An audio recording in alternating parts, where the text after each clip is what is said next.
So with the upcoming release of the 9th Saw film that's currently filming under the name The Organ Donor, I have a theory about how this film is going to tie into the original 8 films of this franchise while also trying to be its own unique individual thing that's eventually going to lead to some kind of a connection between the characters and situations introduced in this film to connecting to the modern day iteration of the Saw franchise that was introduced in the 8th film entitled Jigsaw.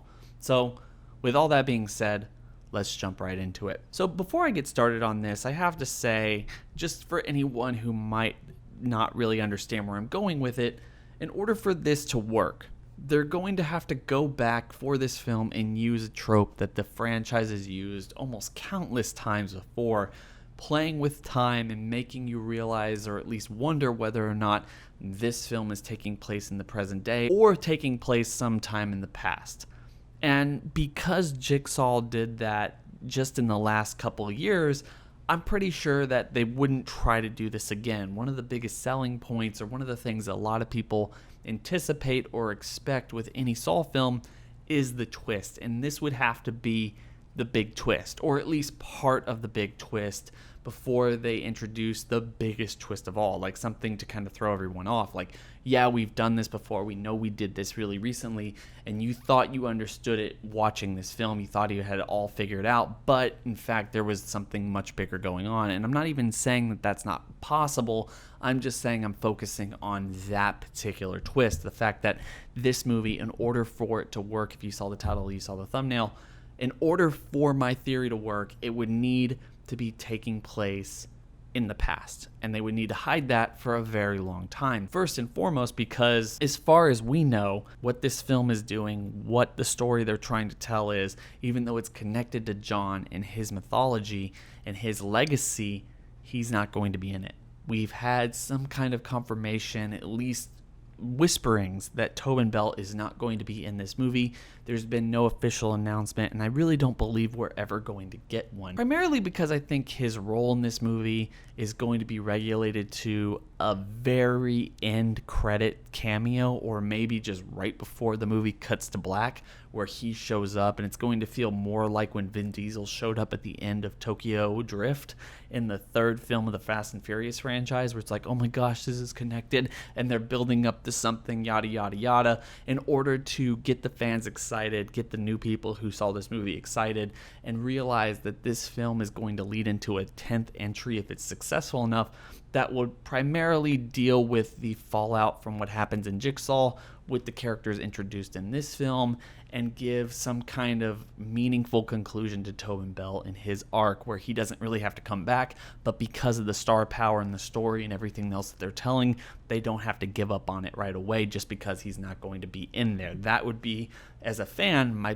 biggest wish for this franchise. The point of this video being, if that is going to be the case, if they're going to save him till the very end, he's not going to be in it very much at all. If it's going to be focusing on this new serial killer, or at least the concept of this new serial killer named the Organ Donor, how does that tie in with John? What does it do for his legacy? And what does it mean to have the police looking for this new serial killer when John's already out there, especially if it's taking place in the past?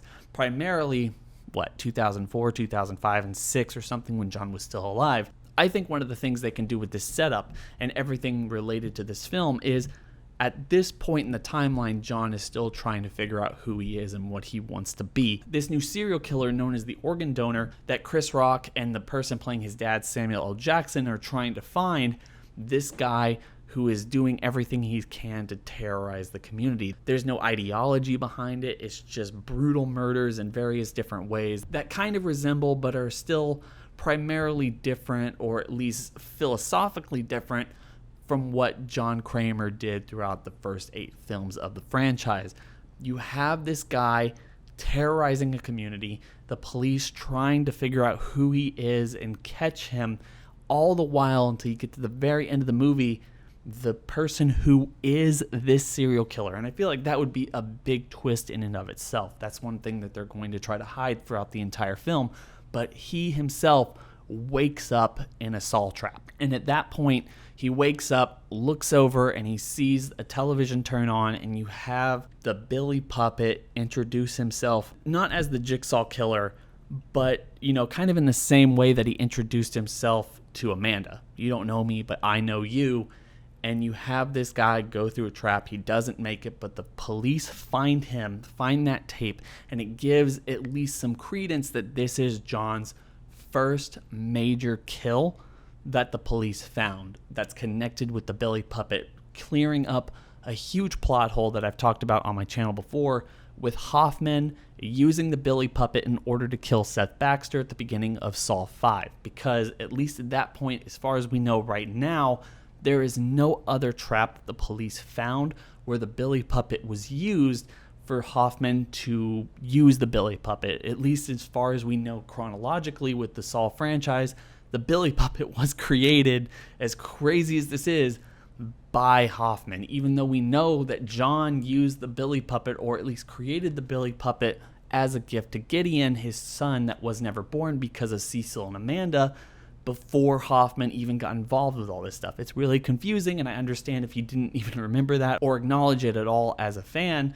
but this would be an interesting way to introduce and clear up that plot hole while also allowing for the franchise to kind of expand and build on John's mythology without having to really muddy the timeline, as much as something like Jigsaw did when it introduced Logan as this as of yet unseen apprentice who kind of laid low for a decade before he got back on the Jigsaw train. That's really confusing, but taking that, as it were, introducing this new serial killer as kind of the jumping off point for John, his legacy, and what he wanted to do, how he wanted to test people, something that kind of got the ball rolling after he took out Cecil. Yes, he created a trap for Cecil, but he made it very personal. There was no video evidence. The trap was really minuscule. He got right in Cecil's face, and there was always a plan for Cecil to die, even though the trap broke. This serial killer gave John the idea of how he was going to approach this, but the organ donor kills people maybe for a moral, philosophical reason. Maybe he kills them and then gives their organs away or something. That's why he's called the organ donor, like people who need it for transplants or something, whatever. But John sees that these people do not have any option. They're going to die, but it's just these slow, painful deaths that don't allow their organs to be disrupted or anything else like that. John takes that concept and gives them a chance that allows them to have a choice whether or not they live or die. And it's just something that he's building his mythology, his philosophy on. And the whole thing is just a way for John to build up his legacy, what he really wants to do, and what gives him the name Jigsaw. And that way, as you get to the very end of the movie, you realize that John is still alive. It's going to play directly into the 10th film of the franchise, where you have these characters who have been chasing this other serial killer throughout the entirety of the movie, realizing that this new serial killer is out there. His name is Jigsaw, and they're going to start chasing him at the beginning of the 10th film. And that way you can use that story to shore up whatever happened to Logan, why he stopped, what Jigsaw did, and why he became Jigsaw in the first place, and then setting the stage for those first 8 movies to the point where at the very end you realize exactly why all this started and what was taking place, why Logan left, when Amanda came aboard, Hoffman getting the inspiration to do John's work, and just everything related to the first 8 films of the franchise with these new characters introduced in the 9th film. To me, that's really interesting take on the franchise, and it would be really interesting. I don't think that they're going to do it because, as I said, you're going to have to do this thing that they've done multiple times before, playing with time placement, and it's going to be hard to stop fans from realizing what's going on. It's going to be a weak twist, and I know that they really appreciate the fact that they have strong twists, or at least try to have strong twists with every single movie. When they're doing the same thing from one movie to another, people are going to get tired of it, and the best and the most important thing for this film is making sure that people want to see more of these characters, more of this situation, and see that it's trying to be at least different from everything that came before it. And to me, that's probably the biggest indicator that everything I've said is probably not going to happen.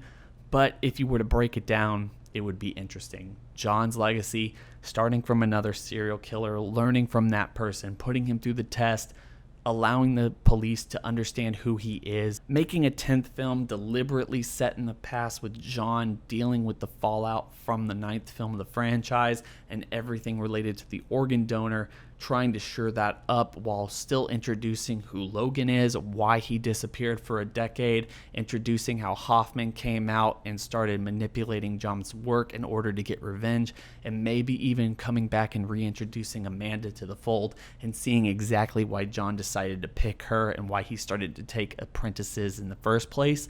And then figuring out a way to continue everything without John because he's outlived his purpose, and 10 is a grand finale for him.